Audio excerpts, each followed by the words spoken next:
Hürdahan Partisi'nin biz parti programında bizim referansımız İslam'dır. Türkiye'de 76 tane parti var. Biz bu 76 partiden bir tanesiyiz. Ve bizim bir farkımız var.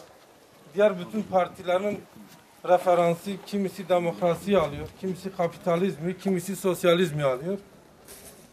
Biz bu 76 partinin içerisinde tek parti programına şu cümleyi ekleyen partiyiz. Bizim referansımız İslam'dır. Bizim partimiz yeni olabilir ama bizim davamız Hazreti Adem kadar eski bir davadır. Dolayısıyla aynı zamanda Hazreti Adem'den Hazreti İbrahim'e, Hazreti Nuh'a, Hazreti Musa'ya, Hazreti İsa'ya ve ondan Hazreti Muhammed'e intikal eden davanın ta kendisidir. Peygamber Efendimiz Aleyhisselatü Vesselam'ın bize bırakmış olduğu Kur'an ve sünnetin davasıdır. Neden biz buna ihtiyaç duyduk? Bakın biz Müslüman bir memleketteyiz. Elhamdülillah hepimiz Müslümanız. Ama bu Müslüman memlekette Allah-u Teala'nın Kur'an-ı Kerim'de yasaklamış olduğu günahlar açık ve artık aleni bir şekilde icra ediliyor. Kadar esrar ve eroin kullanıyor. Kız çocuklarımız emin ellerde değil. Eğitimimiz iyi bir durumda değil. Sosyal hayatımız, aile hayatımız tarumar olmuş bir durumda. Bugün Bingöl'de yılda 400 tane çift boşanıyor. Yüzlerce çocuk sokaklarda kalıyor. Yetimhanelere sevk ediliyor. Ticaretimiz faize dayalıdır. Elimiz güçlü olsun. Güçlü bir el ile biz bütün bu günahlara karşı, münkeratlara karşı mücadele edelim.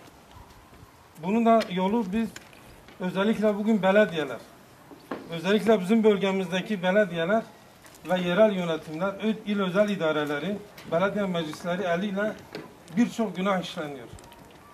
Biz buna Müslüman olarak seyirci kalamayız. Bir Müslüman olarak bizim bu günahlara sessiz kalmamız mümkün değil. İslami adetler, İslami örfler, İslami gelenekler, İslami emirler. Bugün belki köyde bunlar yapılmıyor ama gelin bir Bingöl'ün halini bir görün, üniversitelerin halini bir görün, okulların halini bir görün. Tüm bu kötülükler bizzat bizim kendi ellerimizle vermiş olduğumuz vergiler sonucu bu Müslüman memlekette icra ediliyor. Siz insanlar içerisinde çıkarılmış hayırlı bir ümmetsiniz. Çünkü siz iyiliği emredersiniz, kötülükten nehyedersiniz.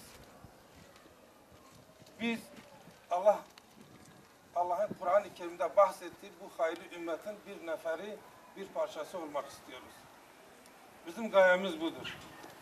Yoksa bizim amacımız mevkileri, makamları elde edip insanlara zulmetmek değil ve biz parti davası gütmüyoruz. Bizimki bir dava partisidir. Demin de size söyledim.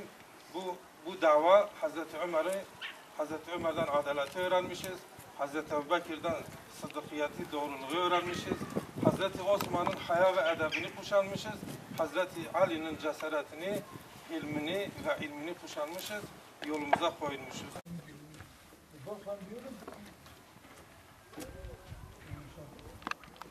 Selamun aleyküm. Kuvvet-i Allah yardımcı. Ömsar